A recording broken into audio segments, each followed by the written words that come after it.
I wish I could have been with you in person, but Dream Big Books allows me to share my story even if I'm miles away.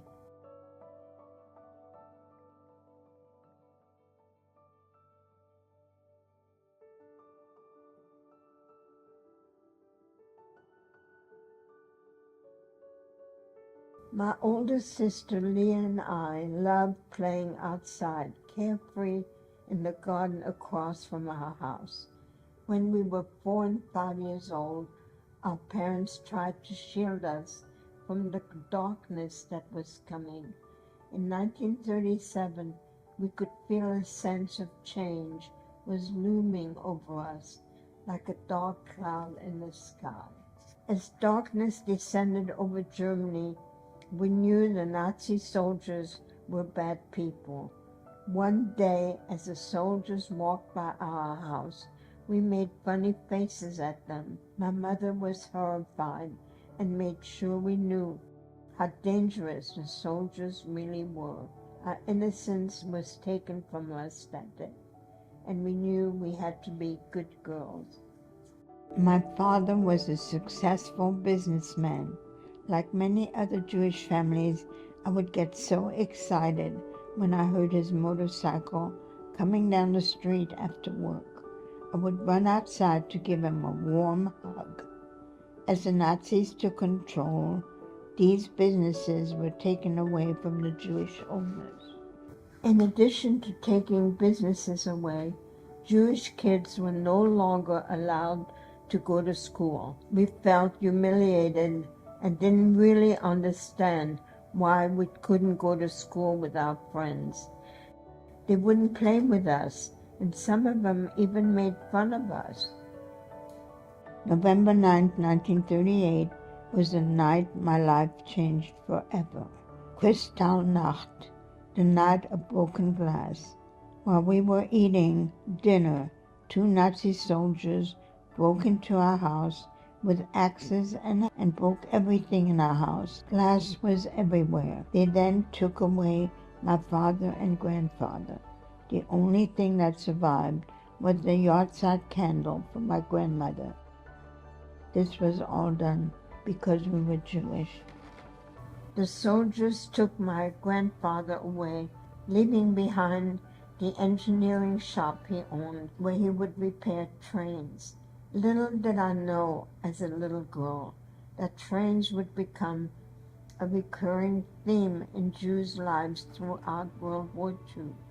My mother taught us to say train station and to count to 10 in English with the hope that we would escape to America. The internment camp, which is a type of prison we went to in France, was called Gurs. The men were separated from the women and children. It was filthy, and we slept on hay and dirt on the ground in little shacks. We were treated more like animals than people. The only nice thing I remember about this was seeing the Pyrenees Mountains, wishing I could escape to freedom through them. My mother woke us up in the middle of the night and put my sister and I on a bus she heard would take children to safety at a Christian orphanage. We were scared and didn't know where we were going. All I wanted to do was be with my mom.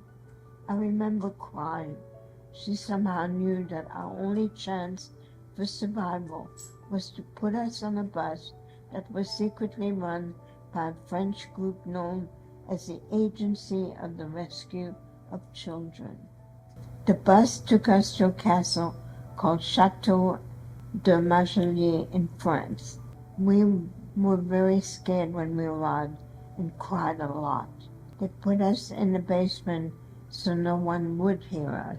To help us calm down, the Catholic nuns would sing to us.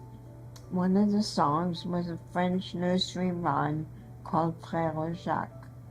Once we were calm, we joined other kids upstairs at the orphanage. Frère Jacques, Dormez-vous, dormez-vous, sonnez les matines, ding dang dong, ding dang dong. The Agency for the Rescue of Children, OZ, sent us to live with the Chapeau family, who hid us at great risk to themselves. The farm became a place of calm for us, with a sense of normalcy. We played outside with their farm animals and their cute dog Pedro. We got a taste of what normal life was like again. It was an amazing time for us. If anyone asked, we were told to say we were Christians. Even during the best of times, there was always an undercurrent of what if somebody found out we were Jewish. There was a town not far from us where the Nazis found out they were hiding Jews. To set an example of what would happen to people who were hiding Jews, the soldiers burned down the local church with all of the people inside of it. As the end of the war came near, our American relatives would send us candy and chocolate from their home in New York City. We were so happy to receive these packages. We eagerly shared the treats with everybody at the Saint Etienne orphanage. We started making plans to escape to our family in New York City. We had to get passports, tickets, and I was taught how to be Jewish again. I had to hide my religion and who I was for so long that I didn't remember the prayers. After several attempts to leave, we were finally able to stow away on a U.S. Navy boat to New York City. When we reached New York, there was a strike at the New York docks. The boat's captain was arrested for smuggling us into America, but he saved our lives. The famous artist, Marc Chagall, was on the boat with us, and he wanted a picture with me. Every time I see one of his paintings, I look to see if I'm in it. When it was time for Leah and I to leave New York, Jewish Family Service gave us a choice to move to either Seattle, Washington, Minneapolis, Minnesota, or Houston, Texas. Leah usually made decisions for us, and she only picked Houston because she wanted to meet a cowboy. It's so funny, but that's how we ended up in Houston, Texas. Once we got to Houston, we really wanted to have careers and families of our own. To meet new people, we went to social events at the Jewish Community Center, which was the only place we had to go. We went to all the dances, and that's where I met my future husband, Larry. Once in Houston, my first professional job was working for Mr. Barr at Zero Foods, which later became Cisco, a major company. I formed a close bond with Mr. Barr, who had a strong Christian faith. At first, I was a little nervous to tell him I was Jewish, after being taught to hide my faith to survive the war. Welcome to Guys and Dolls. Hi, Judy, what's new? Hi, Elaine, how are your children doing? I started cutting hair and opened a hair salon called Guys and Dolls, while Leah worked at the Jewish Health Voice. In a lot of ways, Leah and I were at the center of Jewish news and gossip worlds. While I was comfortable holding court at the salon, no one knew that Leah and I had our own secrets.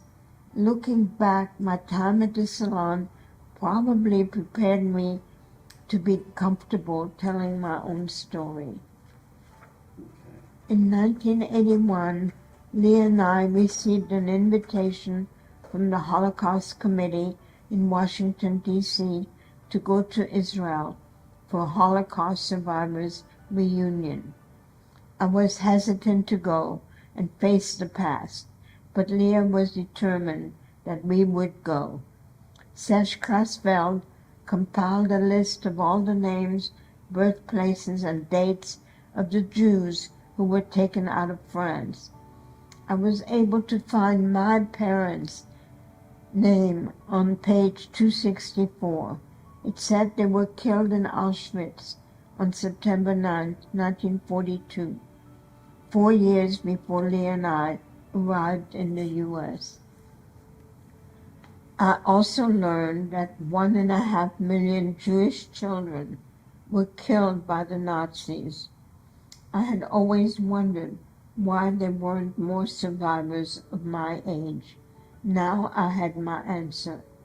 I vowed from that day on to tell my story to as many people as possible so the world never forgets, and to ensure the next generation stands up to fight hate, racism, and anti-Semitism. You can become an upstander by sharing my story with your family and friends. I am so thankful for everyone who helped save my sister and me. We would not be here today if not for the people who put their own lives at risk to do what was right. Because of them, we now have a family of over 40 that is continuing to grow. I have 3 children, 10 grandchildren, and 10 great-grandchildren. When Houston was creating the Holocaust Museum, my nephew Mark Mukasey was the architect for the museum. It's amazing that one of my family members helped create such a powerful place. I helped over 200 survivors give their testimony to the museum.